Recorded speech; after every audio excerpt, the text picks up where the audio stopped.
हरि की प्यारी चंचलवारी और चली बलिरा जाके द्वार रे पल के पैरे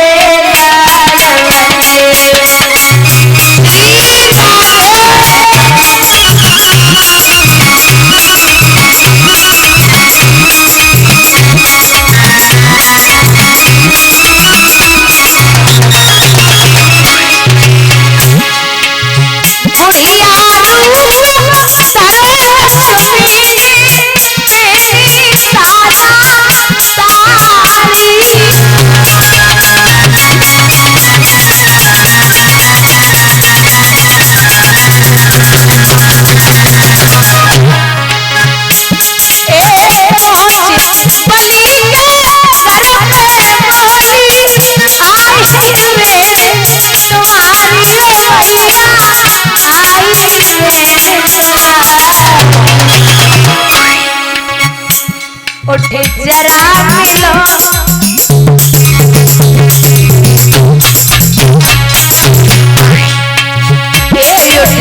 जरा मिलो तेरे चरण छुओ ले लो आशीर्वाद रे मल के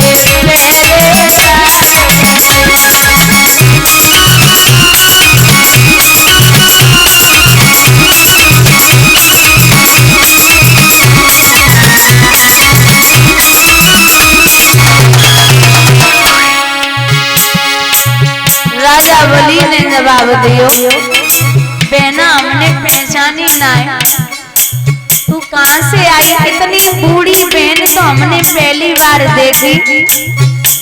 तो मैया लक्ष्मी बातें बनाए के बोली, तू का पहचाने गो? अब इंद्र को इंद्रासन मिल गो, तो बड़ो आदमी है गो। अरे मेरो ब्याह कब है गो जब तेरो जन्म ना है गो? तो बोल बहना कहां से आई?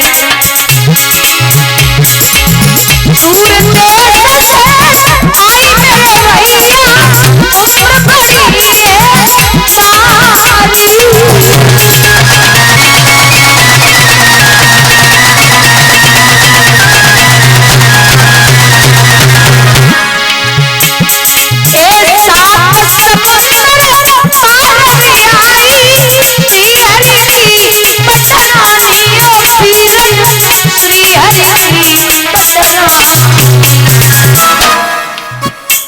मन सोच पड़ो, मन सोच पड़ो में भूल गयो, याद दिलाओ आज रे मल के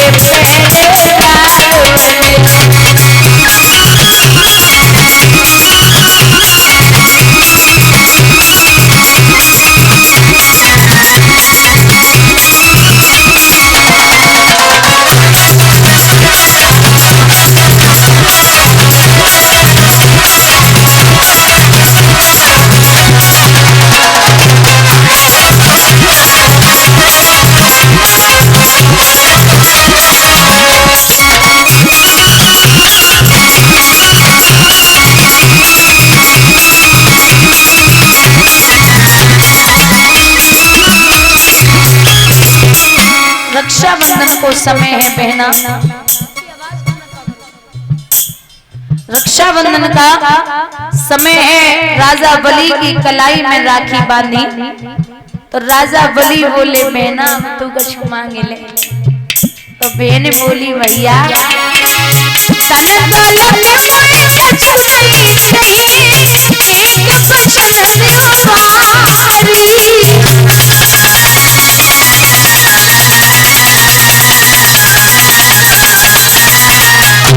सुनो, एक सुख में भैया यही दक्षिणा हमारी, यही दक्षिणा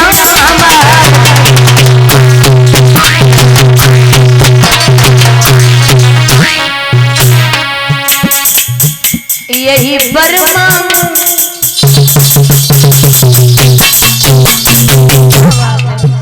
यही बर्मा तेरे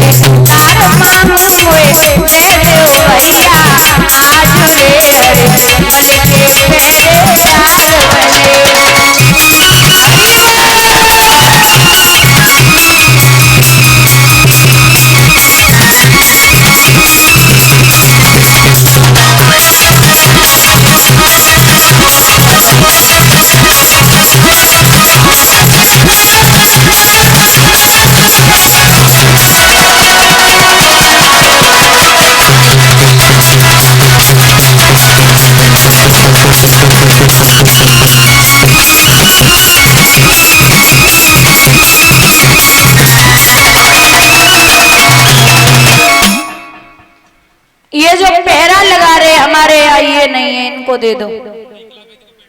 बोले अच्छा ये चाहिए? बोले हाँ। विंध्यावती भागी, बोले सुनो, मैंने पिया की पीठ न पाए डारी और कुछ सोची ना ही विचारी है, ज्यादा खसमीली बन गई हो अब ऐसे ही पीर पराई है। आज लेवे को तो बड़ी जल्दी आई गई, बाद में कहा गई ज्यादा हमने पिया की पीठ को न पाए डारो। सोई लक्ष्मी अपने रूप में आई, राजा बोली चरणों पे गिर पड़े, भगवान को हाथ मैया लक्ष्मी के हाथ में गहायो।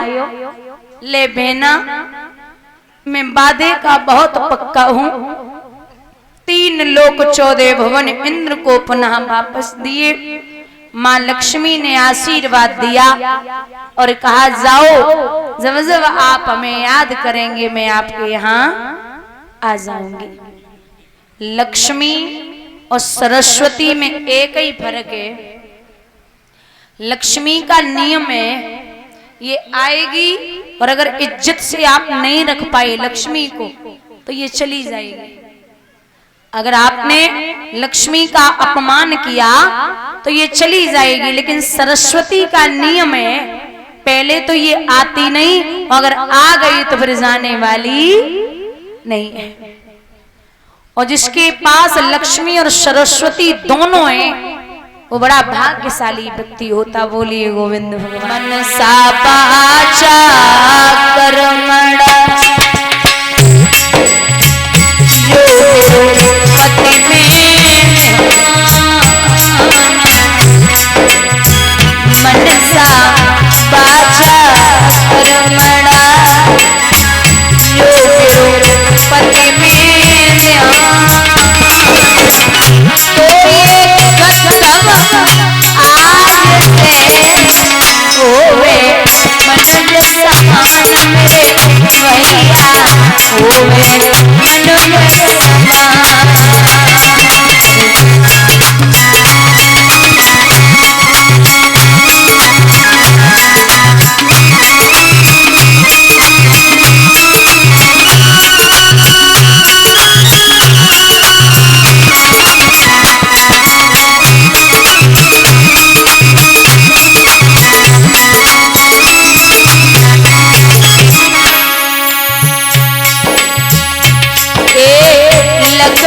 जल कोयला कोयला जल भोरा मैं पापिन ऐसी कोयला वही नंदा मोरे माधव कोयला वही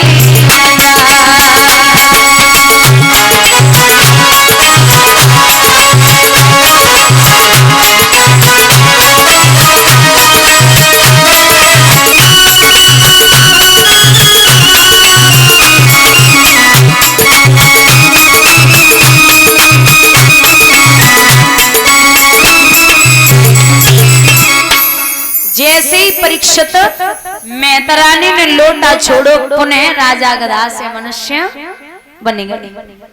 अब रानी चरणों पे गिर पड़ी, बहना तेरी जो इच्छा हो हमसे मांग सकती है।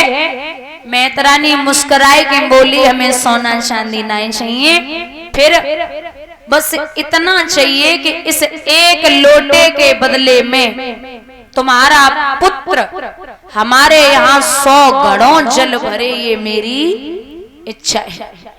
इन्हीं त्रिशंकु के पुत्र हुए राजा हरिश्चंद्र, इसीलिए राजा हरिश्चंद्र ने मेहतर के घर में पानी भरा था। ये राजा हरिश्चंद्र जो है ये पहले से सत्यवादी और दानवीर नहीं थे, इन्हें भी झूठ बोलना आता था।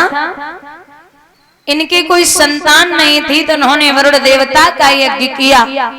वरुण ने कहा कि तुम्हारे संतान तो हो जाएगी लेकिन उसी संतान के द्वारा तुम्हें बलि देनी पड़ेगी।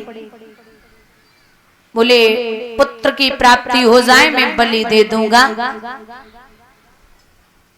आए 6 दिन बाद पुत्र हुआ तो कहे बलि दो, बोले महाराज 15 दिन का हो जाए। फिर आए, बोले बलि दो महाराज 6 महीने का हो जाए। फिर आए, बोले बलि दो महाराज 1 साल का हो जाए। झूठ बोलते रहे। पुत्र का नाम पड़ा रोहित। इसने अजीकृत के मंझले पुत्र सुनासेव को मोल ले लिया और बलि दे दी। राजा का कोढ़ ठीक हो गया तो राजा ने ये प्रण किया है कि अब चाहे कितने भी संकट आ जाएं, ना तो कभी झूठ बोलूंगा और ना ही कभी दान करना छोड़ूंगा। यहीं से हरिश्चंद्र दानवीर और सत्यवादी हो गए। इतने नहीं, महाराज इतने हुए हैं कि इनके यश कीर्ति की ध्वजा स्वर्ग तक फहराने लगी। जब किसी बाप का बेटा या किसी गुरु का चेला नाम रोशन कर दे तो गुरु को बड़ा गर्व होता है या उस पिता को बड़ा गर्व होता है। वशिष्ठ जी अपने चेले की बड़ाई कर रहे, बोले हमारा चेला बड़ा दानवीर है। विश्वामित्र बोले कि सत होता है, व्रत होता है, पर सीमा सबकी होती है। सावन भादों के दिन पाए के सरता भी बार, सोना क्या खूब चमकता है, जब तलक दिखाओ आंच नहीं। ये बाबा तेरे घर की बातें की गई अभी तक जांच नहीं। तो वशिष्ठ बोले कि विश्वामित्र जी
परीक्षा ले जाए के पहुंचे। हरिश्चंद्र जी के बाग में घुसे। महाराज सूकर का भेष धारण करके पूरी बगिया को उजाड़ दिया। माली आए तो मालियों को घायल कर दिया। एक माली रोता हुआ राजा के दरबार में पहुंचा। महाराज की जय हो। क्या हुआ महाराज? एक सूकर ने आए के सारी बगिया को उजाड़ दियो, आप उसका वध कर दो।